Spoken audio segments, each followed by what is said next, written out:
주제 파악 좀 해라. 내 아들이 부사장인데 너같이 격 떨어지는 년을 계속 데리고 살라고?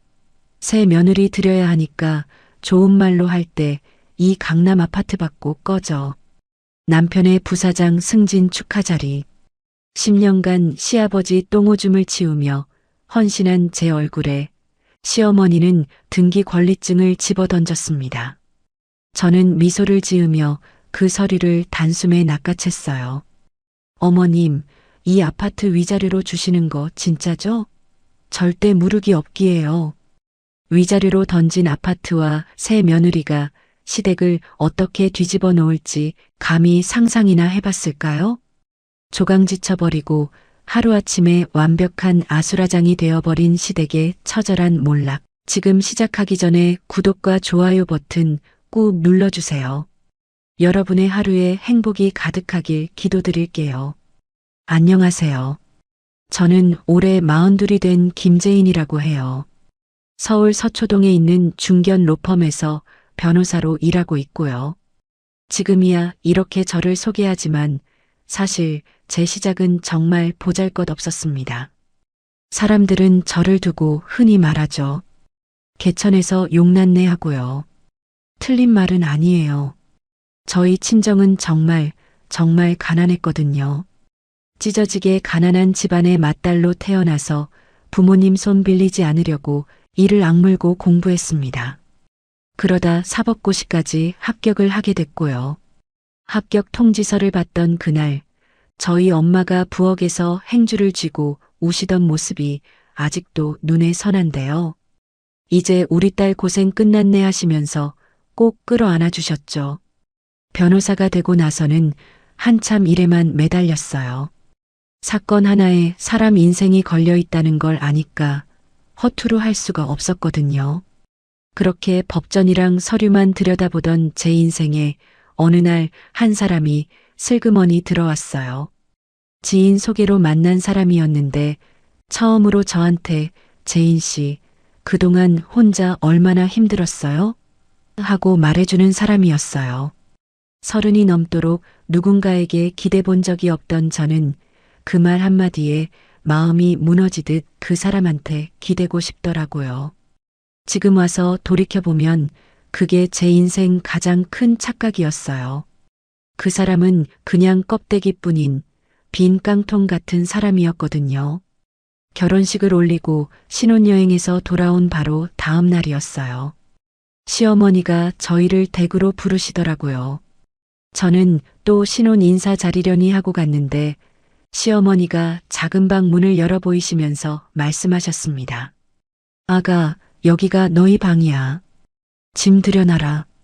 저는 무슨 말씀이신가 싶어서 남편을 쳐다봤어요.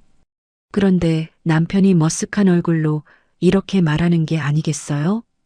여보, 내가 미리 말 못했는데 어머니가 적적하시잖아. 그리고 아버지도 편찮으시고 같이 살면서 좀 도와드리자. 그 자리에서 저는 아무 말도 못했습니다. 시어머니랑 시아버님이 빤히 보고 계시는데 무슨 말을 하겠어요. 네, 어머님하고 웃었죠. 그런데 그날부터 정말이지 제 인생이 180도 바뀌어 버렸어요. 낮에는 재판 일정을 소화하고 산더미처럼 쌓인 서류 더미와 씨름하며 일하다가 퇴근을 하고 현관문을 열면 쉴 틈도 없이 곧바로 앞치마를 허리에 동여매고 부엌으로 달려가야만 하는 일장이 매일같이 반복되었죠.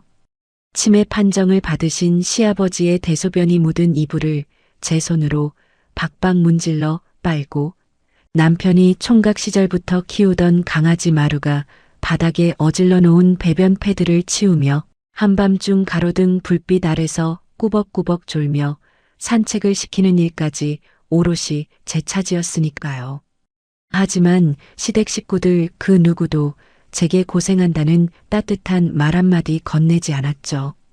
당연히 며느리가 해야 할 일이라며 팔짱을 끼고 텔레비전만 들여다보며 낄낄거릴 때마다 가슴 한구석에 찬바람이 쌩쌩 부는 것처럼 시려왔지만 저는 그저 가정의 평화를 지키겠다는 미련한 생각 하나로 아랫입술을 꽉 깨물며 묵묵히 버텨냈어요.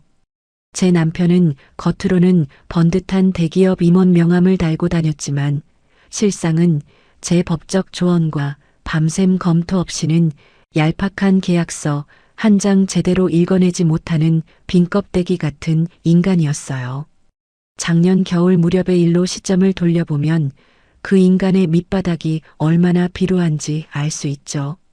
남편이 하청업체로부터 더러운 뒷돈을 받아 챙기고 불법 리베이트 계약을 체결했다가 회사 내부 감사팀의 덜미를 잡히는 사건이 터졌는데요.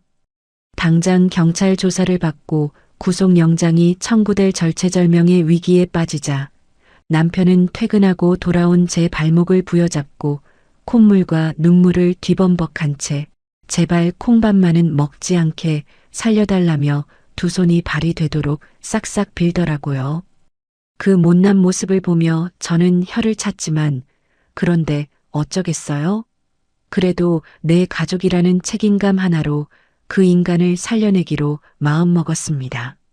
저는 그날부터 무려 일주일 동안 로펌 사무실에서 새우잠을 자며 수천 장에 달하는 관련 서류와 판례를 이잡듯 뒤졌어요.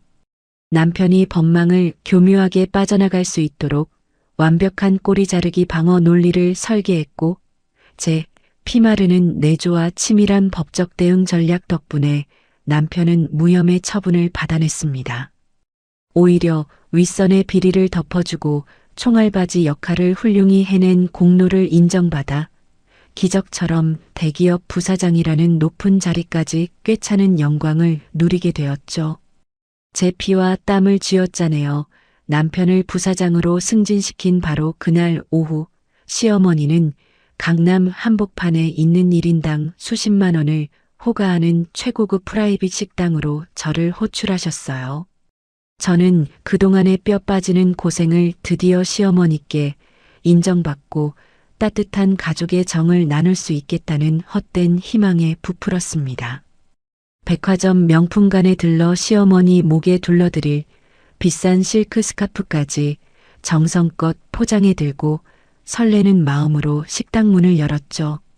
화려한 샹들리에 아래 소파에 기대어 앉아있던 시어머니는 저를 보자마자 반가워하기는커녕 두꺼운 가죽 메뉴판을 제 가슴팍 쪽으로 거칠게 밀어던지셨어요.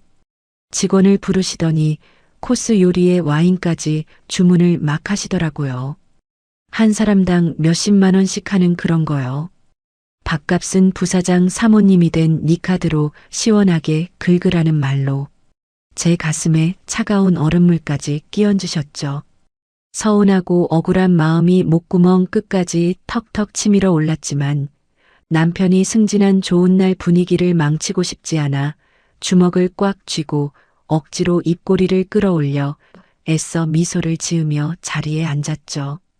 그런데 맞은편에 앉은 남편의 태도가 어딘가 소름 끼칠 정도로 싸늘했어요. 제가 건네는 축하 인사에도 시선을 피하며 테이블 위에 물잔만 불안하게 만지작거리더니 갑자기 마른 침을 꿀꺽 삼키고는 저를 향해 도저히 인간의 입에서 나올 수 없는 끔찍한 망언을 내뱉기 시작했습니다. 나 그룹 회장님 조카딸이랑 만나기로 했어. 우리 이제 그만 갈라서자. 그 짧고도 폭력적인 한마디가 제 귓가를 세차게 때리는 순간 식당에 흐르던 잔잔한 클래식 음악 소리도 웨이터들의 발걸음 소리도 모두 아득하게 멀어지며 오직 제 심장의 쿵쾅거리는 소리만이 귓전을 거칠게 때렸습니다. 제가 너무 큰 충격에 빠져 숨조차 제대로 쉬지 못하고 조각상처럼 굳어있자 이번에는 날카로운 눈매로 저를 위아래로 훑어보던 시어머니가 가소롭다는 듯 콧방귀를 뀌며 표독스럽게 쏘아붙였어요. 네가 변호사면 뭐하니? 친정이 찢어지게 가난한 집안이라 우리 집안 격떨어져서 흠집만 난다. 우리 아들 이제 재벌가 사돈 맺고 더 높이 올라가야 하니까 눈치껏 짐 싸서 조용히 떨어져라. 남편 뒷바라지하고 시가 빚 갚아주느라 정작 우리 친정 부모님께는 제대로 된 겨울 내복 한 벌 사드리지 못해 우풍이 도는 낡은 빌라에서 덜덜 떨며 겨울을 나게 만든 제 불효가 떠올라 눈시울이 뜨거워졌죠. 저들의 끝없는 탐욕을 채워주기 위해 제 청춘을 몽땅 바친 10년의 세월이 한낱 쓰레기 취급을 받으며 재벌가 사돈이라는 달콤한 허상 앞에 무참히 버려지는 이 기가 막힌 상황에 온몸이 부들부들 떨렸어요. 저는 법정에서 터득한 냉철함을 무기 삼아 요동치는 심장을 억누르고 얼음장처럼 차가운 눈빛으로 두 사람을 번갈아 노려보며 반격의 칼날을 서늘하게 꺼내 들었습니다. 좋아요. 재벌 사위 앞길 막지 않을 테니 내 청춘 바쳐 치매 걸린 시아버지 병수발 들고 당신 감옥 갈 뻔한 거 살려내서 부사장 만들어준 10년치 식모 노릇 위자료나 정당하게 내놔요. 저의 도끼 어린 반격에 당황하여 눈동자를 이리저리 굴리던 남편과 달리 시어머니는 가소롭다는 듯 비열한 미소를 지으며 의자 옆에 두었던 명품 가방을 신경질적으로 뒤적거리셨습니다. 그리고는 모서리가 다해져서 누렇게 변색된 낡은 등기권리증 서류 뭉치를 꺼내어 보란듯이 제 앞에 테이블 위로 거칠게 툭 던지셨죠. 시어머니는 턱을 치켜들고 특유의 오만한 표정으로 저를 내려다보며 비릿한 미소를 지으셨습니다. 그 등기 권리증에 있는 건물은 제가 너무나도 잘 알고 있는 강남 한복판에 30년 된 낡아빠진 재건축 아파트였거든요. 겉보기에는 강남 노른자의 땅에 있는 번듯한 부동산 같아 보이지만 실상은 조합장 비리와 시공사 간의 복잡한 유치권 소송에 휘말려 무려 10년째 첫 삽조차 뜨지 못하고 방치된 시댁의 가장 큰 골칫덩어리였습니다. 매년 융단폭탄처럼 쏟아지는 수천만 원의 종합부동산세만 뜯어가며 시어머니의 속을 까맣게 태우던 그 애물단지를 10년 동안 쎄빠지게 헌신한 며느리를 내쫓는 위자료랍시고 던져준 것이죠. 팔짱을 낀 채 등받이에 깊숙이 몸을 기댄 시어머니가 가증스러운 목소리로 제게 쏘아붙였습니다. 이거면 10년치 위자료로 차고 넘치지. 썩어가는 아파트라도 강남 땅에 있으니 감지덕지하고 받아. 가난한 친정으로 쫓겨날 며느리에게 억대의 세금 폭탄을 떠넘겨 평생을 빚더미 속에서 고통받게 하려는 그 잔인하고 악독한 손내에 치가 떨려 온몸에 솜털이 쭈뼛 서는 듯 했어요. 그들은 제가 서초동에서 얼마나 날고 기는 부동산 소송 전문 에이스 변호사인지 완전히 망각하고 있는 듯 보였죠. 최근 대법원 판례 흐름과 내부 건설사 동향을 샅샅이 파악하고 있던 제 머릿속에는 그 아파트의 골치 아픈 유치권 소송이 바로 다음 달쯤 해소되어 황금알을 낳는 거위로 탈바꿈할 것이라는 확신이 이미 서 있었거든요. 하늘이 10년 동안 짐승처럼 고생하며 조강지처 자리를 지킨 저를 불쌍히 여겨 쓰레기 같은 남편을 치워버림과 동시에 엄청난 불을 거머쥘 수 있는 기적 같은 동아줄을 내려주셨다고 생각하며 저는 터져나오는 환희를 꾹 눌러 참았습니다. 오히려 저는 세금 폭탄을 떠안고 절망에 빠진 비참한 며느리의 표정을 완벽하게 꾸며내며 파르르 떨리는 손으로 그 낡은 서류를 조심스럽게 집어들었죠. 억울함에 목이 메는 척 목소리를 가늘게 떨며 제가 마지막 미끼를 던졌습니다. 어머님, 아무리 제가 밉다지만 이 낡아빠진 세금 폭탄을 위자료로 주시다니 너무 가혹하세요. 그래도 제 이름으로 넘겨주셨으니 나중에 땅값 올랐다고 혹시라도 무르기 없기에요? 제 연기에 완벽하게 속아 넘어간 시어머니는 식당 떠나가라 악을 쓰며 펄펄 뛰셨습니다. 내가 미쳤다고 그 세금 먹는 쓰레기를 다시 찾니? 절대 물을 일 없으니까 당장 내 눈앞에서 서류 챙겨서 꺼져. 시어머니의 확답이 떨어지기가 무섭게 저는 조금의 망설임도 없이 로펌 사무실에 있던 직속 후배 공증 변호사를 식당으로 당장 호출하여 그 자리에서 이의제기 절대 불가라는 조항이 뚜렷하게 박힌 공증 서류에 남편과 시어머니의 지장을 쾅쾅 받아냈습니다. 오늘 저녁값은 어머님이 계산하세요. 쫓겨나는 마당에 밥까지 사드리는 건 모냥새가 빠지잖아요. 법적으로 완벽하게 제 소유가 된 황금 아파트 서류를 가방 깊숙이 챙겨넣고 식당을 빠져나오려는데 등 뒤에서 남편과 시어머니가 드디어 알터니가 빠졌다며 자기들끼리 잔을 쨍그랑 부딪히며 낄낄대는 역겨운 웃음소리가 들려왔죠. 재벌사위라는 신기루에 홀려 스스로 황금알 낳는 거위를 차버린 줄도 모르고 축배를 드는 그들의 멍청함에 저는 속으로 코웃음을 치며 차가운 밤 공기를 가르고 제 짐을 챙기기 위해 그 지긋지긋한 집으로 발걸음을 돌렸습니다. 현관문 비밀번호를 누르고 집 안으로 들어서자 미리 도착해 있던 남편이 안방문에 기대서서 팔짱을 낀 채 저를 벌레 보듯 내려다보고 있었죠. 제가 캐리어를 꺼내 옷가지를 대충 쑤셔넣고 있을 때 남편은 자기가 총각 시절부터 10년이나 키워온 반려견 마루의 낡은 목줄을 제 발밑으로 거칠게 툭 던져버렸습니다. 냉혹하고 비정한 눈빛으로 마루를 곁눈질하던 남편이 싸늘하게 내뱉었습니다. 이 쓸모없는 똥개 새끼도 당장 네가 데리고 나가. 털 날려서 우리 새마누라 비염이라도 생기면 안 되니까 쓰레기 치우는 김에 같이 치워. 10년이라는 긴 세월을 한가족으로 부대끼며 살아온 생명을 어떻게 저렇게 헌신짝처럼, 아니 쓰레기 봉투 버리듯 매몰차게 내던질 수 있는지 그 짐승만도 못한 잔인함에 숨이 턱 막혀왔습니다. 주인의 고함 소리에 놀라 구석에 주저앉아 덜덜 떨며 슬픈 눈으로 저를 올려다보는 마루를 보는 순간 참고 있던 눈물이 왈칵 쏟아져 내려 저는 바닥에 무릎을 꿇고 녀석을 품에 꽉 끌어안았습니다.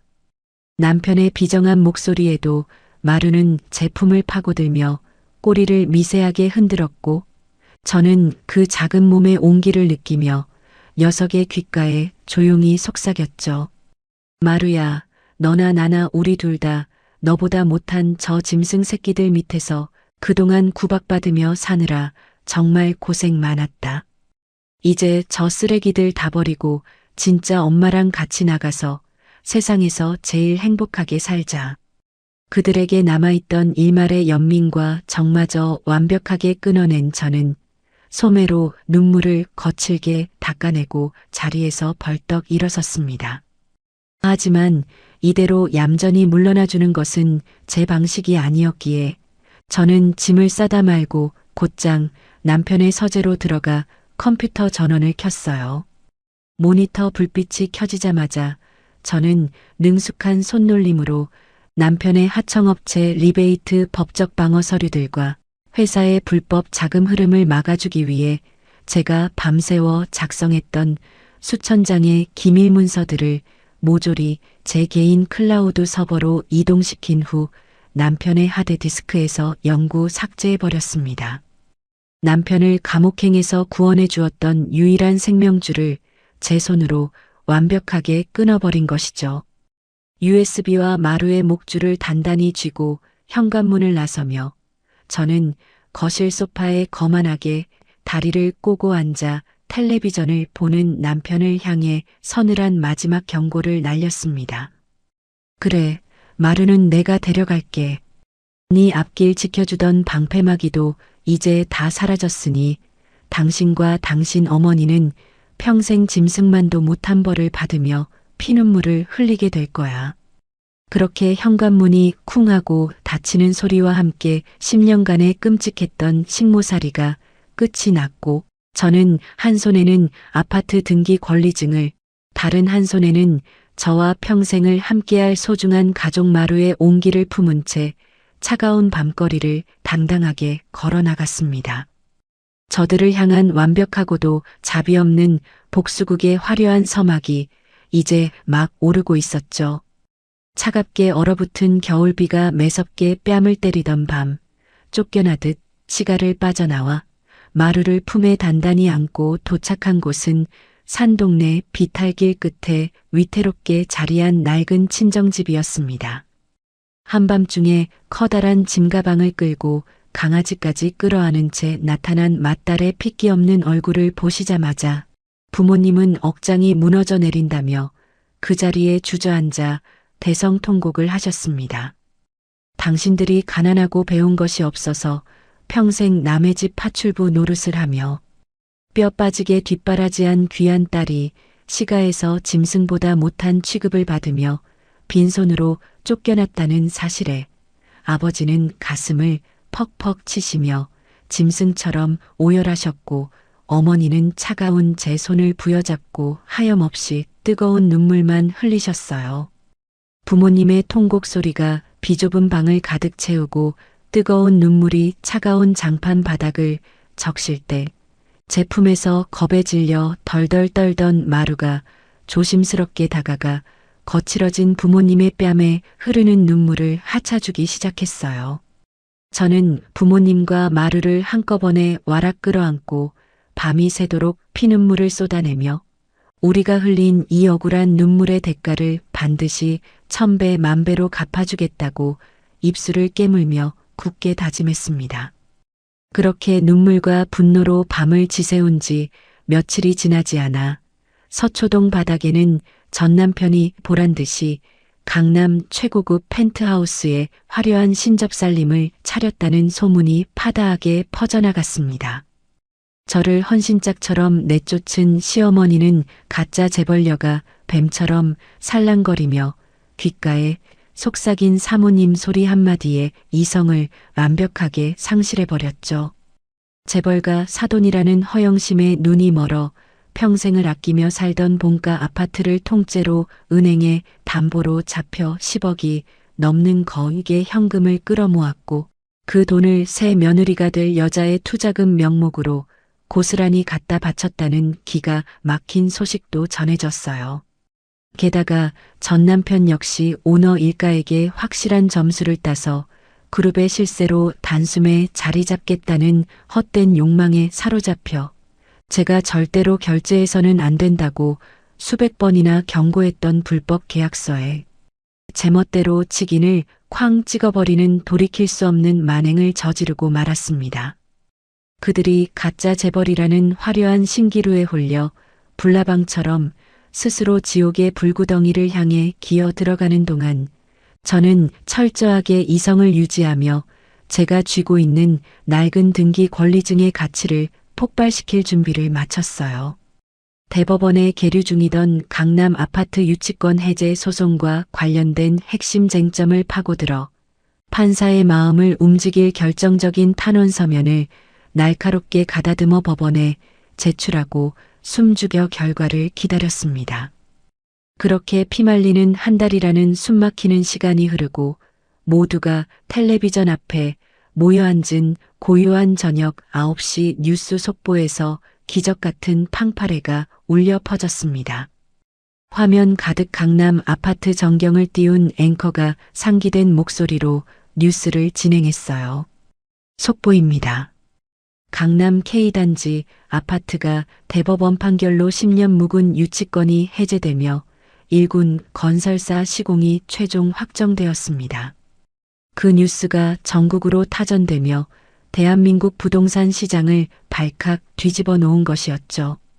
시어머니가 저를 엿먹이기 위해 던져주었던 그 쓰레기 같던 아파트 분양권의 호가는 대법원 판결이 떨어지기가 무섭게 하룻밤 사이에 수십억 원이 폭등하며 걷잡을 수 없이 치솟기 시작했습니다. 다음 날 아침이 밝자마자 제 핸드폰은 전국 각지의 부동산 중개업자들과 투자자들의 전화로 불이 나게 울려댔고 시장의 매수자들이 앞다투어 계약금을 쏘겠다며 아우성을 칠 때 저는 가장 높은 프리미엄을 잔뜩 얹어 대형 건설사의 분양권을 일시불로 매각해버렸어요. 떨리는 손으로 모바일 뱅킹 앱을 열어 확인한 제 개인 통장에는 무려 100억에 가까운 천문학적인 거액의 현찰이 선명한 숫자로 찍혀 있었죠. 통장 잔고에 찍힌 영롱한 숫자를 뚫어지게 바라보는 순간 지난 10년간 시가에서 멸시받으며 바닥을 기어 다니던 식모 며느리의 허물은 완벽하게 벗겨져 나갔습니다. 오로지 제 머릿속에 든 법적 지식과 짐승 같은 수모를 견뎌낸 지독한 인내심으로 단숨에 100억대 자산을 쥔 진짜 승리자로 화려하게 부활하는 통쾌하고 짜릿한 순간이었거든요. 강아지와 함께 비 내리는 거리에 버려진 며느리에서 하루아침에 강남 부동산 시장을 흔든 수백억대 자산가로 뒤바뀐 제 운명에 저는 터져 나오는 웃음을 멈출 수가 없었습니다. 제가 엄청난 잭팟을 터뜨렸다는 소식은 서초동 법조타운에도 금세 퍼졌고 가장 먼저 저를 찾아온 사람은 로펌에서 제 수족처럼 일하며 저를 친언니처럼 믿고 따르던 직속 후배 서은우 변호사였어요. 사무실 문을 열고 뛰어들어온 은우가 환호성을 질렀습니다. 선배님 진짜 미쳤어요. 저 당장 사표 쓰고 나와서 선배님 옆에 뼈를 묻겠습니다. 저는 흥분해서 날뛰는 은우를 진정시켜 자리에 앉히고 전 남편의 최고급 펜트하우스에 따리를 튼 여자의 뒷조사를 은밀하고 철저하게 진행하라고 특명을 내렸습니다. 은우는 특유의 집요한 정보력과 흥신소 뺨치는 끈질긴 인맥을 총동원하여 밤낮 없이 추적에 매달렸고 단 며칠 만에 묵직한 서류 봉투 하나를 제 책상 위에 툭 올려놓았죠. 서류 봉투를 가리키며 은우가 침을 튀기며 말했습니다. 선배님, 이 여자 완전 대박입니다. 상상도 못할 비밀이 숨어 있었어요. 호들갑을 떨며 은우가 내민 서류의 첫 장을 넘기는 순간 저는 너무나도 어처구니가 없어 그 자리에서 박장대소하며 헛웃음을 터뜨리고 말았습니다. 재벌가 회장님의 조카딸이라며 시어머니의 콧대를 하늘 높은 줄 모르고 치솟게 만들었던 그 고상한 여자의 정체는 상류층 사교계를 돌며 신분을 위조해 사기를 치고 다니는 전과 오범의 악명 높은 지명수배자 꽃뱀이었던 것입니다. 완벽한 가짜 재벌의 달콤한 거짓말에 홀려 전 재산을 바치고 감옥행 티켓이나 다름없는 불법 서류의 도장까지 쾅쾅 찍어버린 전 남편과 시어머니의 그 끝없는 멍청함에 저는 조용히 미소를 지으며 그들의 처참한 몰락을 단죄할 다음 판의 큰 그림을 머릿속에 그리기 시작했습니다. 재건축 대박 뉴스가 대한민국 전체를 뒤흔들며 강남 부동산 시장의 역사를 새로 쓰고 있던 바로 그 무렵 테이블 위에 올려둔 제 핸드폰이 미친 듯이 진동하며 요란한 벨소리를 토해내기 시작했어요. 발신자 번호에 선명하게 찍힌 시어머니라는 네 글자를 확인하는 순간 저는 터져나오는 실소를 참지 못했는데요. 자신이 저를 엿먹이기 위해 억지로 떠넘겼던 그 골칫덩어리 쓰레기 아파트가 대법원 판결 한 번에 수백억 원짜리 황금알을 낳는 거위로 돌변했다는 9시 뉴스를 텔레비전으로 똑똑히 지켜보았을 테니 그 탐욕스러운 노파의 속이 얼마나 까맣게 타들어가고 있을지 안 봐도 비디오였죠. 저는 요동치는 핸드폰을 여유롭게 집어들고 10년 동안 저를 짓밟았던 그들에게 완벽한 절망을 선사할 준비를 하며 느릿하게 통화 버튼을 눌렀습니다. 숨이 넘어갈 듯 헐떡이는 거친 숨소리와 함께 시어머니가 악에 바친 비명을 질러댔어요. 야, 이 도둑년아. 니년 대법원 판결 그렇게 날 거 다 알고 있었으면서 순진한 시엄이 속여서 그 금쪽 같은 강남 아파트 통째로 훔쳐간 거지. 당장 내 아파트 내놔라, 이 도둑년아. 수화기 밖으로 뚫고 나올 듯한 시어머니의 표독스러운 고함 소리에 저는 10년 동안 꾹꾹 눌러 담았던 서러움과 분노를 모두 담아 얼음장처럼 싸늘하고 냉혹한 목소리로 대꾸해 주었죠. 어머님이 위자료랍시고 제 얼굴에 억지로 집어 던지셨잖아요. 제가 공증 변호사까지 똑똑히 대동해서 도장까지 찍어주신 마당에 이제 와서 무식하게 억지떼 쓰지 마시죠. 당장 내일이라도 변호사를 사서 고소하겠다며 길길이 날뛰는 늙은 여자의 비참하고 절박한 목소리를 들으며 저는 마지막 자비를 베풀듯 치명적인 미끼를 하나 툭 던져주었습니다. 다 끝난 일에 핏대 세우며 힘 빼실 시간에 새로 들이신 그 귀하신 며느리 뒷조사나 한번 해보시죠. 정과자 사기꾼 냄새가 아주 진동을 하던데요. 제 뼈 있는 경고를 끝으로 전화를 툭 끊어버리자 시가 집구석은 그야말로 발칵 뒤집히고 말았습니다. 찜찜함을 지우지 못한 전 남편이 부랴부랴 흥신소 직원들을 고용해 새 여자의 과거 행적과 재산 내역을 미친 듯이 추적하기 시작했고 며칠 지나지 않아 그 멍청한 인간들의 눈앞에 기절초풍할 끔찍한 진실이 낱낱이 까발려지고 말았거든요. 정과 오범의 악명 높은 지명수배자 꽃뱀의 진실을 마주하고 눈동자가 뒤집힌 전 남편이 강남의 최고급 펜트하우스로 미친 듯이 차를 몰고 달려갔지만 그 교활한 꽃뱀은 시어머니가 평생을 바쳐 모은 본가 아파트 담보대출금 수십억 원과 전 남편이 회사 돈을 빼돌려 만든 비자금을 모조리 끌어모아 자금 추적이 불가능한 가상화폐로 세탁한 뒤 이미 홍콩행 비행기에 몸을 싣고 완벽하게 도망쳐버린 직후였습니다.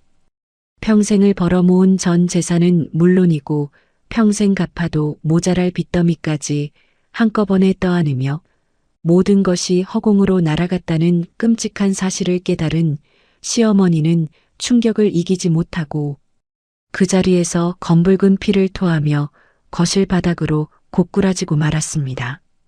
요란한 구급차 사이렌 소리와 함께 응급실로 실려가 산소호흡기에 생명을 의존하는 식물인간 같은 신세가 되어버렸으니 그토록 며느리를 쥐잡듯 잡으며 모진 시집살이를 시키던 악독한 노인의 최후치고는 너무나도 초라하고 비참한 결말이었죠.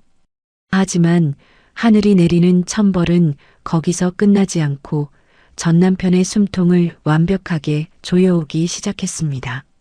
설상가상으로 전 남편이 재벌가 사돈이라는 환상에 단단히 취해 오너 일가에게 잘 보이겠다며 겁도 없이 쾅쾅 도장을 찍어댔던 페이퍼 컴퍼니 밀어주기 불법 계약서가 회사 내부 감사팀의 날카로운 레이더망에 정통으로 걸려들고 말았거든요. 제가 그의 아내로 곁에 있을 때는 밤을 새워가며 어떻게든 법의 테두리 안에서 그를 안전하게 보호해 주었지만 이제 그의 곁에는 그를 지켜줄 완벽한 방패막이가 아무것도 남아있지 않았습니다. 대기업 감사팀은 전 남편의 횡령과 배임 혐의를 낱낱이 밝혀내어 경찰에 고발 조치했고 그는 임원실에서 변명할 기회조차 얻지 못한 채 보안 요원들에게 양팔을 붙잡혀 부사장 자리에서 즉각 파면되어 쫓겨나는 비참한 신세로 전락해버렸어요. 양손에 차가운 수갑을 찰 위기에 처하여 완벽한 벼랑 끝에 내몰린 전 남편은 자존심이고 체면이고 다 내팽개친 채 깊은 밤중에 제게 다급하게 전화를 걸어왔습니다. 핸드폰 스피커 너머로 들려오는 그의 목소리는 과거의 그 오만하고 기고만장하던 대기업 부사장의 모습은 온데간데 없고 겁에 질려 덜덜 떠는 한 마리 비루한 들개와 같았어요. 절망에 빠져 갈라진 쉰 목소리로 전 남편이 수화기를 붙잡고 짐승처럼 울부짖었습니다. 제인아, 나 좀 제발 살려줘. 나 이대로 가다간 당장 횡령죄로 구속되게 생겼어. 너 서초동 최고 에이스 변호사잖아. 내가 다 잘못했으니까 나 한 번만 변호해줘. 자신의 성공을 위해 조강지처를 헌신짝처럼 내다버릴 때는 언제고 이제 와서 뻔뻔하게 구원의 손길을 내미는 그 역겨운 이기심에 저는 헛웃음을 흘리며 차갑고 단호하게 쏘아붙였습니다. 조강지쳐버리고 가짜 재벌녀한테 노란한 쓰레기 같은 놈을 내가 미쳤다고 변호해주니 네가 감옥 독방에서 썩어가는 동안 나는 네가 그토록 무시하던 우리 부모님 모시고 평생 호강하며 살 테니까 차가운 바닥에서 콩밥이나 달게 먹어. 저는 그의 구차한 애원과 변명이 더 이상 들리지 않도록 가차없이 통화 종료 버튼을 꾹 눌러버렸습니다. 저를 무식하게 식모 취급하며 제 영혼까지 갉아먹던 악마 같은 시가 식구들이 자신들의 끝없는 허영심과 탐욕이 만들어낸 함정에 빠져 완벽하게 파멸하는 과정을 지켜보며 저는 통쾌함에 잠을 이룰 수 없을 정도였죠. 어두운 밤하늘을 수놓은 화려한 도시의 야경을 내려다보며 저는 지난 10년의 서러운 피눈물을 완벽하게 보상받는 찬란한 축배를 들었어요. 생명을 함부로 버리고 조강지처를 배신한 자들은 지옥의 밑바닥으로 떨어졌고 혹독한 시련을 묵묵히 견뎌낸 저는 이제 100억대 자본을 쥔 거대한 포식자가 되어 저와 제 소중한 가족을 든든하게 지켜낼 새로운 인생의 이막을 눈부시게 시작할 참이었습니다. 저는 그동안 철저하게 상권 분석을 마쳐두었던 서초동 법원 앞 왕복 8차선 대로변에 우뚝 솟아있는 알짜배기 10층짜리 대형 상가 건물을 일시불로 시원하게 매입하여 제 명의로 등기를 마쳤습니다.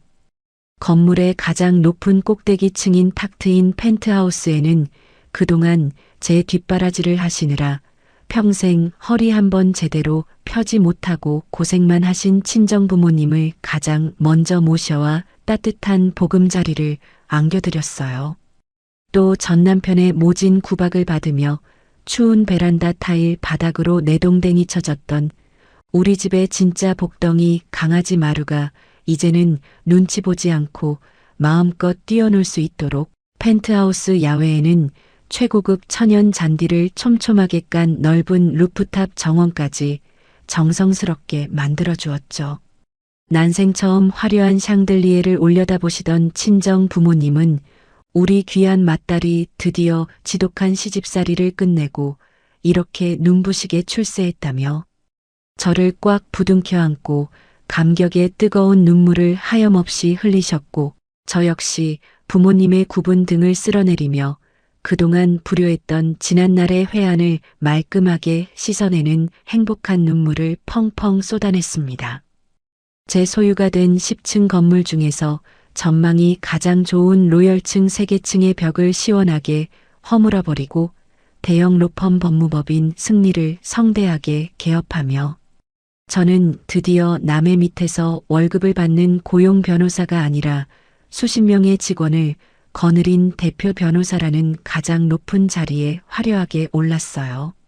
제가 시가 식구들의 멸시를 견디며 밑바닥을 기어다닐 때도 유일하게 제 능력을 믿고 따르며 가짜 재벌녀의 정체를 완벽하게 캐내어준 직속 후배 서은우 변호사를 제 로펌의 핵심 파트너 변호사 자리에 든든하게 앉혀주며 억대 연봉과 최고급 세단까지 파격적인 대우로 챙겨주었죠.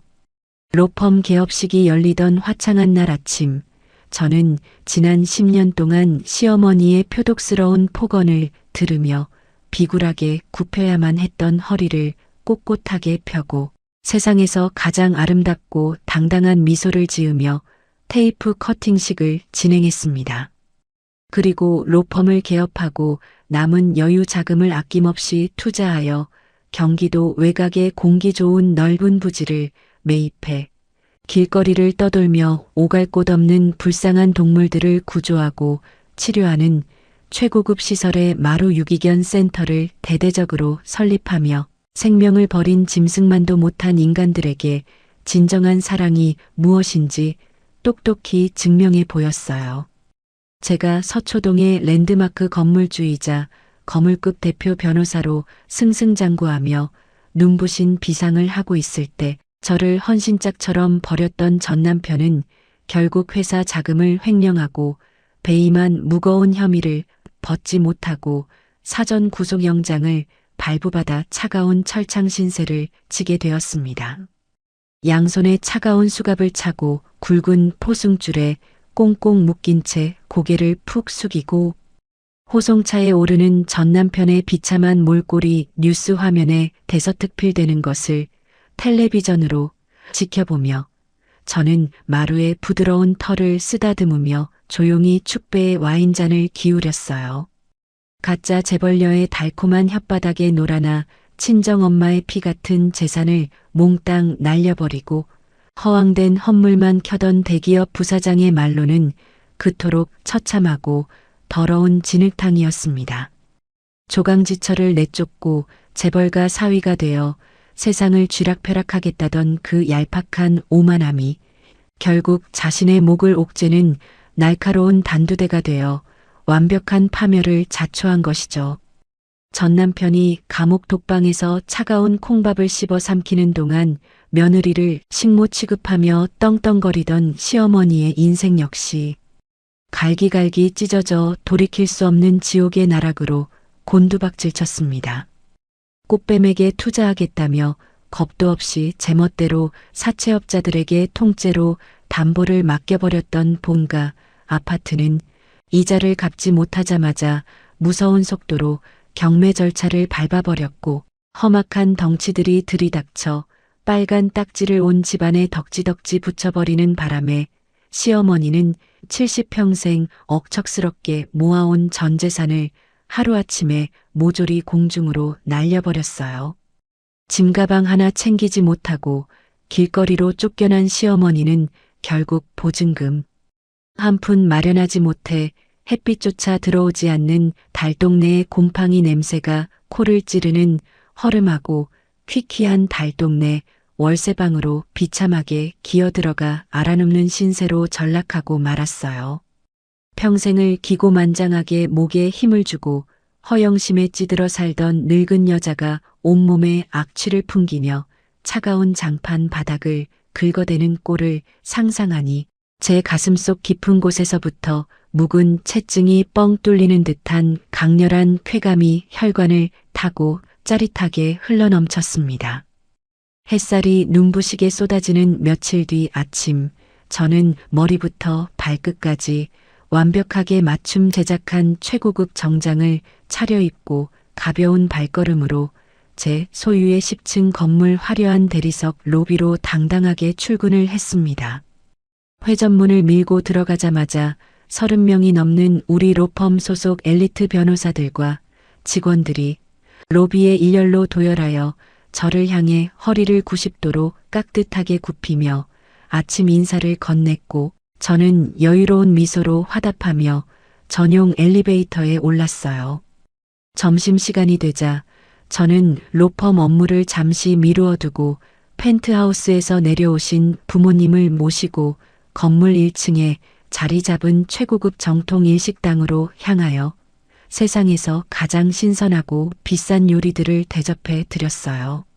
맛있는 음식을 드시며 환하게 웃으시는 부모님의 주름진 얼굴을 바라보며 저는 지난 세월 동안 당신들의 가슴에 날카롭게 박혀있던 대못을 제 손으로 완벽하고 시원하게 뽑아드렸다는 생각에 가슴이 벅차올랐습니다. 가난한 친정집이 창피하다며 남의 로펌에서 쥐꼬리만한 월급을 받으며 시가 식구들의 멸시와 구박을 숨죽여 견뎌내야만 했던 불쌍하고 비참한 신모 며느리는 이제 이 세상에서 완벽하게 자취를 감추었습니다. 가짜 재벌녀에게 영혼까지 털려버린 전 남편과 시어머니가 지옥의 밑바닥에서 피눈물을 흘리며 서로를 원망하는 동안 저는 수백억대 자산을 자유자재로 굴리며 대한민국 그 누구도 함부로 대할 수 없는 진짜 건물주의자 대형 로펌의 대표 변호사로 완벽하게 다시 태어났으니까요. 지옥의 밑바닥으로 완벽하게 내동댕이 쳐졌다고 생각했던 시어머니와 전 남편이 그 어둡고 축축한 수렁 속에서 얌전히 죗값을 치르며 반성할 것이라고 기대한 것은 저의 순진한 착각이었습니다. 곰팡이 냄새가 진동하는 달동네 단칸방에서 매일 밤 피눈물을 흘리며 굶주린 배를 움켜쥐던 시어머니는 자신의 허영심을 후회하기는커녕 저를 향한 지독한 원망과 악의를 거름 삼아 아주 교활하고 거대한 대국민 사기극을 기획하여 제 튼튼한 숨통을 다시 한번 지독하게 조여오기 시작했거든요. 하루아침에 모든 것을 잃고 벼랑 끝에 몰린 인간이 얼마나 추악하고 가증스러워질 수 있는지 저는 며칠 뒤 텔레비전 화면을 통해 그 더러운 밑바닥을 똑똑히 목격하게 되었는데요. 여유롭게 텔레비전 채널을 돌리던 제 눈앞에 눈물 콧물을 쏙 빼놓으며 시청률을 끌어올리기로 유명한 전국구 교양 다큐멘터리 방송 화면이 펼쳐졌고 그 중심에는 병색이 완연한 환자복을 입고 휠체어에 힘없이 주저앉아 억지 눈물을 쏟아내는 시어머니의 늙은 얼굴이 대문짝만하게 클로즈업되어 나타났습니다. 가짜 재벌녀의 달콤한 거짓말에 홀려 전 재산을 바치고 길거리로 쫓겨난 그 모든 멍청하고 더러운 진실은 방송국의 악의적인 편집 마법으로 감쪽같이 잘려나갔고 오직 얄팍한 법 지식을 교묘하게 악용하여 치매에 걸린 늙고 불쌍한 시어머니의 100억대 강남 재건축 아파트를 통째로 훔쳐내어 시어미를 길바닥에 내다버린 천하의 독사 같은 폐륜 변호사 며느리라는 자극적이고 기가 막힌 자막만이 화면을 가득 채우고 있었죠. 앙상하게 뼈만 남은 주름진 두 손으로 가짜 눈물을 훔치며 카메라 렌즈를 정면으로 응시하던 시어머니가 세상에서 가장 불쌍하고 억울한 목소리로 대국민 사기극의 포문을 열었습니다. 변호사 며느리한테 꼼짝없이 당해서 내 평생 피땀으로 일군 100억짜리 강남 아파트를 통째로 빼앗기고 이 늙고 병든 몸으로 한겨울 길바닥에 쓰레기처럼 버려졌습니다. 그 가증스러운 방송이 전파를 타고 전국 방방곡곡으로 퍼져나가기가 무섭게 인터넷 대형 포털 사이트의 메인 뉴스는 저를 마녀사냥하며 비난하는 자극적인 기사들로 새까맣게 도배되었고 다음 날 아침 제 소유의 건물에 있는 로펌으로 출근하자마자 업무가 완벽하게 마비될 정도로 수백 통의 항해 전화가 폭주하여 애꿎은 직원들이 수화기를 붙잡고 죄송하다며 쩔쩔매는 아수라장이 펼쳐졌습니다. 엎친 데 덮친 격으로 언론의 화려한 스포트라이트를 받아 유명세를 얻는 것에 환장한 서초동 바닥의 한 악질 변호사가 시어머니의 얄팍한 거짓말에 기꺼이 동참하여 정의로운 무료 변론을 자처하고 나서며 저를 상대로 사기 강박에 의한 계약 취소 및 100억대 부당이득 반환 청구 소송이라는 어마어마한 규모의 민사 소송을 기습적으로 제기해 버렸어요. 매일같이 저녁 뉴스 인터뷰에 얼굴을 들이밀며 마이크를 꽉 움켜쥔 그 악질 변호사는 카메라를 향해 핏대를 세우며 저를 악랄하게 헐뜯어댔습니다. 자신의 전문적인 법률 지식을 악용하여 판단력이 흐려진 선량한 치매, 노인의 전 재산을 무참히 갈취한 이 폐륜 변호사를 법의 이름으로 철저하게 단죄하고 대한민국 서초동의 무너진 정의를 반드시 바로 세우겠습니다. 여기에 회사 자금을 횡령하여 감옥 독방에서 차가운 콩밥을 씹어먹으며 복수의 칼날을 갈고 있던 전 남편마저 교도소 접견실에서 만난 찌라시 기자들에게 장문에 잡힐 편지를 몰래 빼돌려 언론사에 마구잡이로 뿌려대며 활활 타오르는 불난 집에 거대한 기름통을 아예 통째로 들이부어 버렸습니다. 이혼 도장을 찍던 당일 제가 무서운 조직폭력배들을 동원하여 자신과 연약한 어머니를 비좁은 룸에 가두고 흉기로 협박하는 강압적인 분위기 속에서 억지로 위자료 명목의 아파트 포기각서와 이혼 서류를 작성하게 만들었다는 새빨간 거짓말이 활자화되어 신문 일면을 장식하자 저를 향한 국민적인 공분은 걷잡을 수 없이 거대한 산불처럼 미친 듯이 불타올랐죠. 평생을 법과 원칙에 따라 투명하고 치열하게 살아온 제 명예가 하루아침에 무참히 짓밟히고 제가 피땀 흘려 세운 로펌 승리의 화려한 간판이 더러운 진흙탕에 처박힐 위기에 처하자 저를 맹목적으로 따르며 승승장구하던 후배 변호사들조차 집단 패닉에 빠져 하얗게 질린 얼굴로 제 대표실 문을 부수듯 열고 우르르 몰려들어왔습니다. 파랗게 질린 얼굴로 출력된 인터넷 악플 기사 뭉치를 꽉 쥐고 있던 은우가 덜덜 떨리는 목소리로 저를 다급하게 설득하려 애를 썼습니다.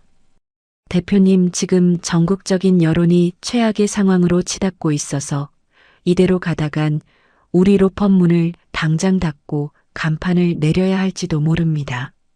억울하시겠지만 차라리 시어머니께 적당한 위로금을 두둑하게 쥐어주고 뒤로 조용히 합의를 끌어내서 저 가짜 다큐멘터리 방송부터 당장 내리게 막는 편이 가장 안전하지 않겠습니까? 법의 심판을 받기도 전에 여론 재판의 무서움에 지레 겁을 먹고 바들바들 떠는 후배들의 나약한 소리를 들으며 저는 비웃음 섞인 코웃음을 치며 서늘한 미소를 지어 보였습니다. 10년 동안 짐승 같은 시댁 식구들의 지독한 구박과 모멸감을 두 주먹 불끈 쥐고 버텨내며 도끼를 품고 살아온 제가 고작 언론의 얄팍한 마녀사냥과 사기꾼들의 더러운 협박 따위에 겁을 먹고 제 손에 들어온 자산을 순순히 뱉어낼 것이라고 생각했다면 그것은 저 김재인이라는 인간의 바닥을 너무나도 얕잡아 본 완벽한 착각이자 오산이었으니까요. 대표실의 무겁고 차가운 공기를 가르며 제가 자리에서 벌떡 일어나 겁먹은 후배들을 향해 매섭고 날카로운 일가를 날렸습니다.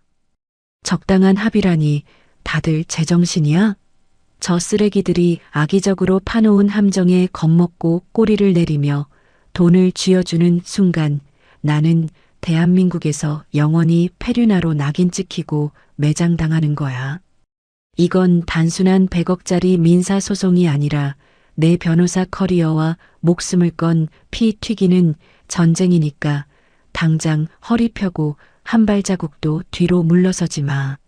저는 쏟아지는 언론사의 집요한 인터뷰 요청과 방송국의 카메라 세례를 일절 거부하고 철저하게 침묵을 유지하며 여론의 분노가 마음껏 춤추도록 가만히 내버려 두었습니다. 저들이 흘리는 가짜 눈물과 돈으로 매수한 위조침해 진단서로 대국민 사기극의 판을 거대하고 화려하게 키우면 키울수록 가장 공정한 법정에서 그 더러운 진실이 백일하에 밝혀졌을 때 그들이 고스란히 돌려받게 될 역풍과 파멸의 크기 역시 기하급수적으로 거대해질 것이라는 사실을 서초동 최고의 승부사인 제가 그 누구보다 뼈저리게 잘 알고 있었거든요. 제 침묵을 유죄 인정으로 착각한 대중들의 비난 화살이 빗발치고 로펌의 전화선이 불타오르는 동안 저는 굳게 닫힌 어두운 대표실 안에서 전남편과 시어머니 그리고 언론 플레이에 미쳐 날뛰는 악질 변호사까지 3명의 쓰레기를 단 한 방에 영원한 지옥불로 던져버릴 치명적이고 완벽한 증거들을 하나둘씩 긁어 모으며 저만의 날카로운 반격의 칼날을 서늘하게 벼려 나갔습니다. 드디어 온 국민의 이목이 집중된 결전의 재판 당일 아침이 밝아왔습니다. 서초동 법원 앞은 새벽부터 진을 치고 있던 수백 명의 취재진과 대형 방송국 중계차들로 발 디딜 틈조차 없이 북새통을 이루며 팽팽한 긴장감을 뿜어내고 있었어요. 제가 탄 최고급 세단이 법원 정문 앞에 미끄러지듯 멈춰 서자마자 수많은 기자가 먹잇감을 발견한 굶주린 상냥이 때처럼 미친 듯이 달려들어 눈을 뜰 수조차 없을 만큼 강렬한 카메라 플래시를 터뜨려댔습니다. 하지만 저는 흔들림 없는 당당한 걸음걸이로 차에서 내려 그 어떤 질문에도 입을 굳게 다문 채 오직 얼음장처럼 차가운 눈빛으로 앞만 응시하며 법정 안으로 거침없이 걸어 들어갔습니다. 제가 피고석에 여유롭게 자리를 잡고 앉아 서류를 정리하고 있을 때 법정 뒷문이 열리며 시어머니와 악질 변호사가 한편에 구역질 나는 삼류연극을 펼치며 당장했어요. 시어머니는 금방이라도 숨이 넘어갈 듯한 환자복 차림으로 휠체어에 깊숙이 파묻혀 팔에는 투명한 링거액이 떨어지는 주사바늘까지 꽂은 채 세상에서 가장 불쌍하고 힘없는 피해자 연기를 완벽하게 소화하고 있었죠. 그 옆에선 악질 변호사는 휠체어를 정성스럽게 밀며 정의의 사도라도 되냥 카메라를 향해 비장한 표정을 지어 보였고, 방청석을 가득 채운 사람들은 늙고 병든 노인을 무참히 버린 악독한 며느리를 향해 혀를 차며 저주 섞인 수군거림을 쏟아냈습니다. 판사가 법정에 들어서고 의사봉이 3번 울리며 본격적인 재판의 막이 오르자 원고 측 악질 변호사는 기다렸다는 듯이 자리에서 벌떡 일어나 감정에 호소하는 눈물겨운 헛소리를 장황하게 늘어놓으며 판사의 눈과 귀를 가리려 발악을 해댔습니다. 하지만 그들의 얄팍하고 가증스러운 대국민 사기극이 통하는 무대는 오직 텔레비전 예능 방송뿐이었고, 엄격한 증거와 법리만이 살아 숨쉬는 이 차가운 법정은 서초동 최고 에이스 변호사인 저 김재인이 완벽하게 통제하고 지배하는 저만의 절대적인 구역이었습니다. 원고 측의 허접한 주장이 끝나고 마침내 피고인 제가 직접 반론을 펼칠 차례가 되자 법정 안의 공기는 순식간에 날카로운 칼날처럼 차갑게 얼어붙으며 무거운 정적이 내려앉았어요. 저는 자리에서 여유롭게 일어나 재판장 한가운데로 걸어나가 원고석에 앉아 100억대 부당이득 반환을 외치며 득의양양한 미소를 짓고 있는 악질 변호사를 향해 한껏 비웃음을 날려주었습니다. 직업이 변호사라 매 순간 모든 상황을 빠짐없이 녹음하는 것이 숨쉬는 것만큼이나 자연스러운 일상 버릇이었던 저는 주머니에서 작은 USB 하나를 꺼내어 증거물로 제출함과 동시에 1년 전 이혼 당일 강남의 최고급 VIP 식당에서 몰래 녹음해 두었던 녹취록을 법정 대형 스피커를 통해 거침없이 재생시켰죠.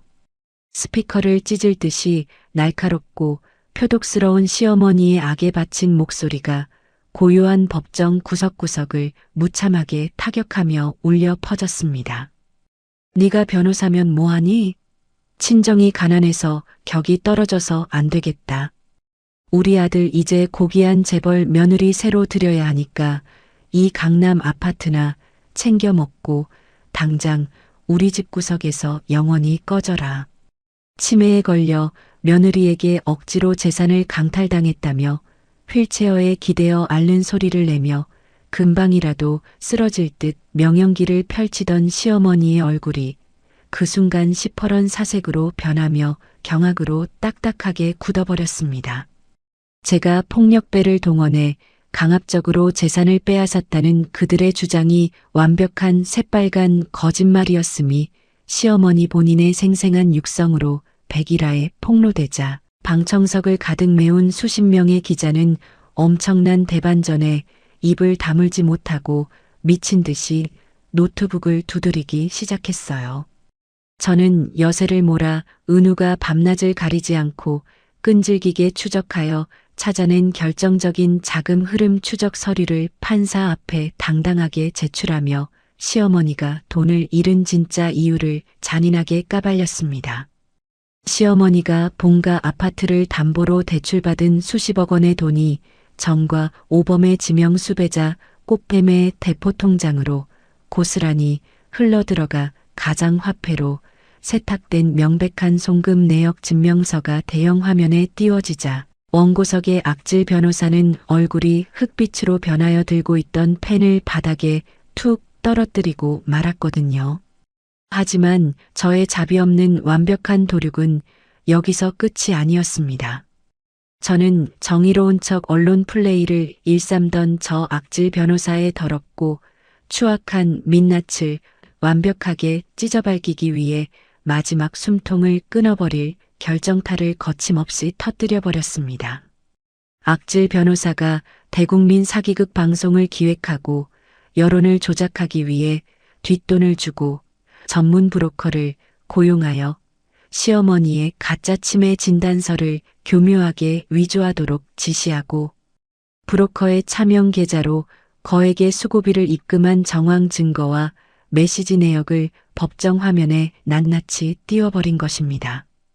법조인의 최소한의 양심마저 팔아넘긴 악질 변호사의 끔찍한 범죄 행위가 만천하에 드러나는 순간 법정안은 경악과 분노로 들끓어 올랐고 저는 조금의 틈도 주지 않고 이어서 시댁 거실에 설치되어 있던 CCTV 영상을 스피커의 볼륨을 최대로 높인 채 사정없이 재생했습니다.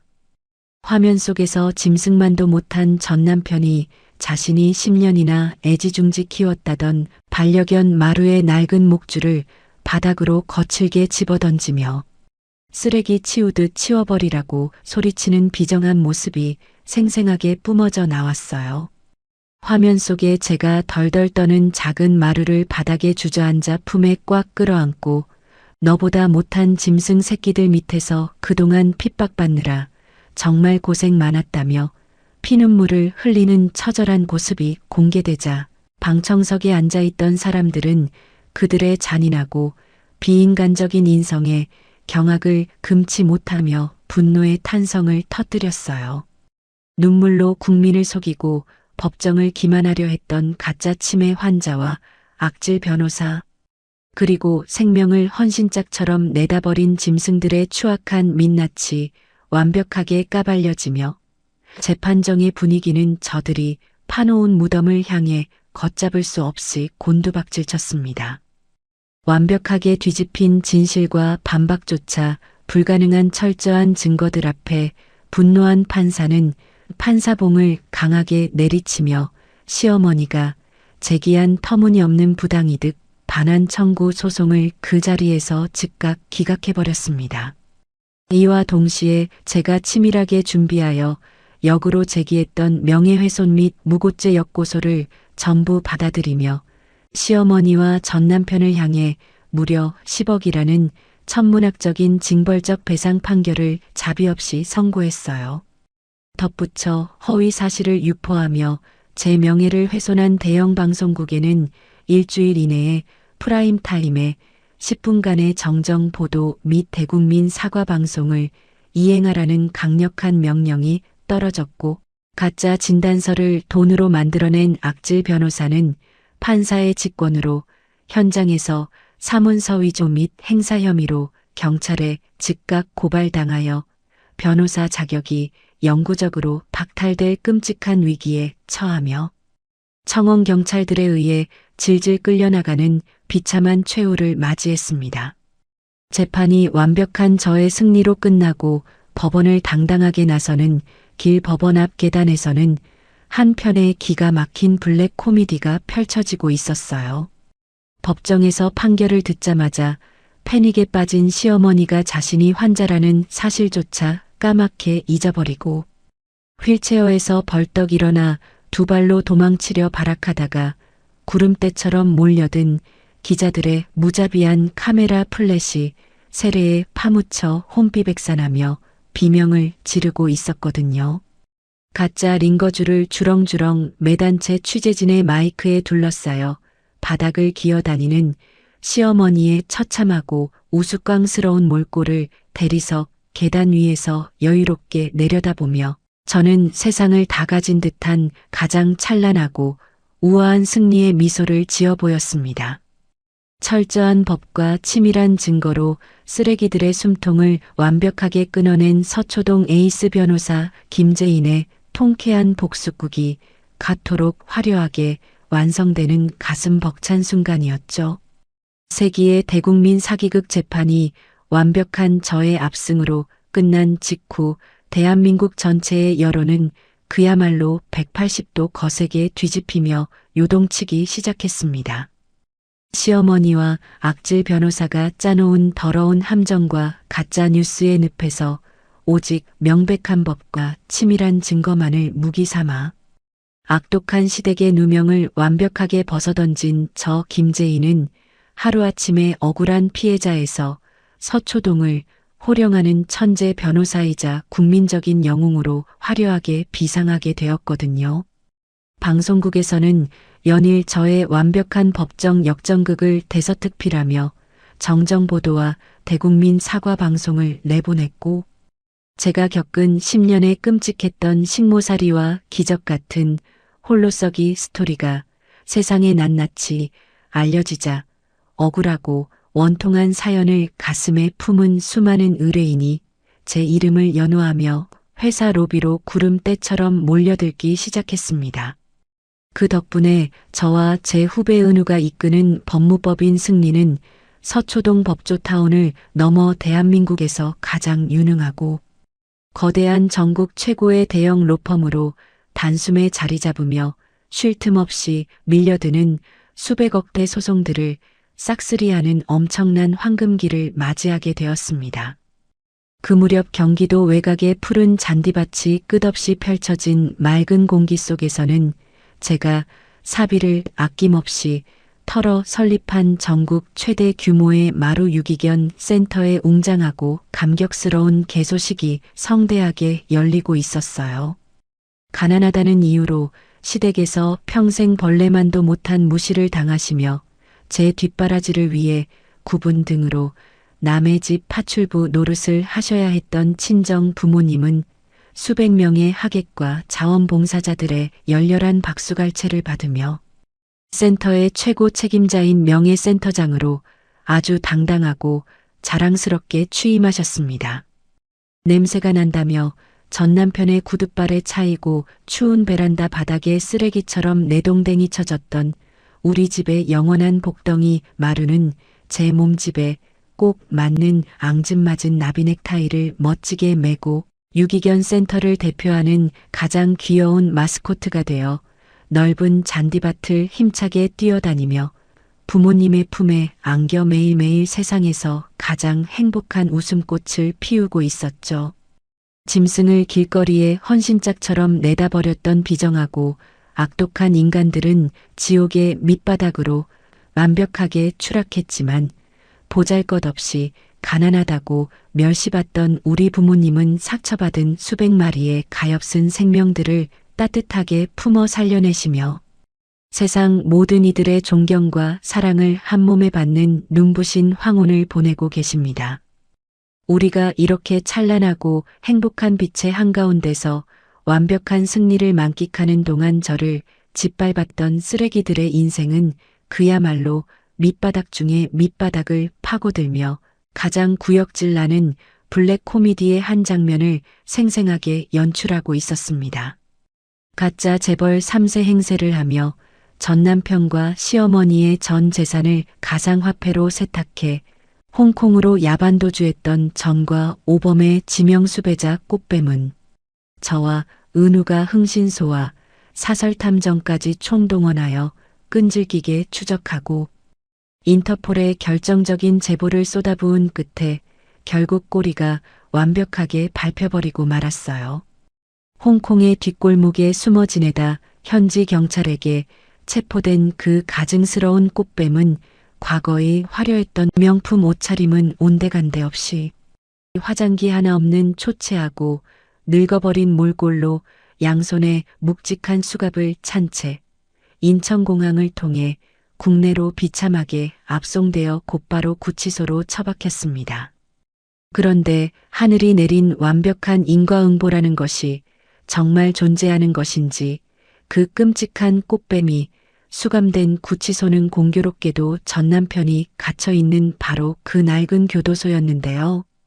푸른색 죄수복을 입고 면회장 복도를 터덜터덜 걷던 전 남편이 포승줄에 묶여 끌려오던 꽃뱀과 정면으로 마주치자마자 두 눈을 불이 나게 뒤집으며 짐승처럼 포효했습니다.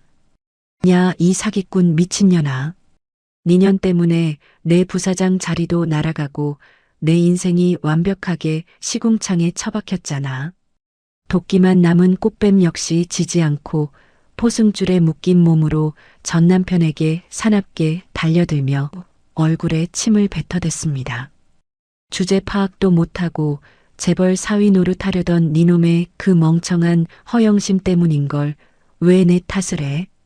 두 사람은 교도관들이 뜯어말릴 새도 없이 서로의 얼굴을 핥히고 짐승보다 더 추악하게 머리채를 쥐어뜯고 뒹굴며 피 터지는 난투극을 벌이다가 결국 질질 끌려가 빛 한 줌 들어오지 않는 좁고 차가운 독방에 갇혀버리는 세상에서 가장 우스꽝스럽고 처참한 총극을 벌였다는 소식이 교도관들의 입을 타고 서초동 바다까지 흥미진진하게 전해졌습니다. 그렇다면 법정에서 저에게 완벽하게 패소하며 명예훼손 및 무고죄로 무려 10억 원이라는 천문학적인 징벌적 배상 판결을 두드려 맞았던 시어머니의 인생은 과연 어떻게 되었을까요?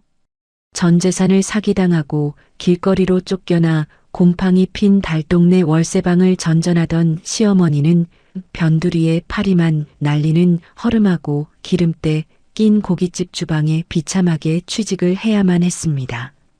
한평생 며느리에게 밥상을 차리라며 손가락 하나 까딱하지 않고 사모님 행세를 하던 그 허영심 넘치던 노인이 이제는 관절염으로 퉁퉁 부어오른 무릎을 꿇고 앉아 온종일 구전물에 손을 담그며 남들이 먹다 남긴 새까맣게 탄 고기 불판을 억척스럽게 박박 닦아내며 끔찍한 금융 노예로 완벽하게 전락해버린 것이죠. 매달 15일 오후 2시가 되면 제 계좌로는 시어머니가 불판을 닦아번 쥐꼬리만한 최저 시급 월급에서 법원이 강제로 압류한 현금 20만 원이 꼬박꼬박 선명하게 찍혀 들어오고 있습니다. 저는 통장에 찍힌 그 20만 원이라는 숫자를 내려다볼 때마다 단 한 푼도 허투루 쓰지 않고 억울하게 가정폭력을 당해 멍든 몸으로 도망쳐 나온 가엾은 피해자들을 무료로 변호하고 지원해주는 법률센터에 전액을 기부했어요. 생명을 함부로 내다버리고 조강지처의 피땀을 갈취하며 자신들의 더러운 탐욕과 허영심을 채우려던 비정한 인간들의 끝은 빛 한 줌 들어오지 않는 철저하고 완벽한 파멸뿐이었고 그들의 모진 핍박 속에서도 이성을 잃지 않고 차갑게 도끼를 품으며 묵묵히 제 앞길을 개척해낸 자의 끝은 이토록 눈이 부시게 찬란하고 위대했습니다. 조강지처와 반려견을 쓰레기 취급하며 비웃었던 그들의 오만함과 무식함이 결국 저를 100억대 잭팟을 터뜨린 거대한 자산가이자 대한민국 최고의 대형 로펌을 호령하는 당당하고 위풍당당한 대표 변호사로 만들어준 가장 크고 확실한 원동력이 되어준 셈이니까요. 이제 저는 서초동 노른자위 한복판에 우뚝 솟은 제 소유의 10층짜리 빌딩 꼭대기 펜트하우스의 넓고 푸른 옥상 정원에 서서 사랑하는 제 강아지 마루를 품에 따뜻하게 안고 저물어가는 붉고 아름다운 노을을 여유롭게 바라보고 있습니다. 제 얼굴을 부드럽게 하자주는 마루의 온기를 느끼며 10년의 피눈물을 완벽하게 닦아내고 제 인생을 구원해낸 세상에서 가장 눈부시고 통쾌한 사이다 엔딩의 미소를 활짝 지으며 저 김재인의 눈부신 비상을 온 세상에 당당하게 선포합니다. 지금까지 제 얘기 들어주셔서 감사합니다. 여러분도 사랑하는 가족분들과 꽃길만 걸으시길 기도할게요. 자, 이렇게 김재인 변호사님의 길고도 치열했던 10년의 이야기가 완벽하고 통쾌한 승리로 막을 내렸습니다. 자신과 소중한 반려견 마루, 그리고 사랑하는 가족을 지키기 위해 차가운 이성과 지독한 인내심으로 스스로 운명을 뒤바꾼 제인님의 모습, 정말 멋지고 존경스럽지 않나요? 시댁의 멸시 속에서 눈물 짓던 삶을 과감히 끊어내고 100억대 건물주이자 당당한 대표 변호사로 우뚝 선 화려한 비상은 우리 모두에게 짙은 카타르시스와 벅찬 희망을 안겨주네요. 혹시 지금 캄캄하고 힘든 터널을 묵묵히 걷고 계신 청취자분이 있다면 거센 비바람을 견디는 끝에는 반드시 눈부신 무지개가 뜬다는 사실을 꼭 기억하셨으면 좋겠습니다. 새로운 인생의 2막을 시작한 제이님과 마루, 그리고 부모님의 앞날에 앞으로는 따뜻한 꽃게만 가득하기를 진심으로 응원합니다. 제이님께 응원의 댓글을 남겨주시고 오늘도 끝까지 함께 해주셔서 감사합니다. 사랑합니다.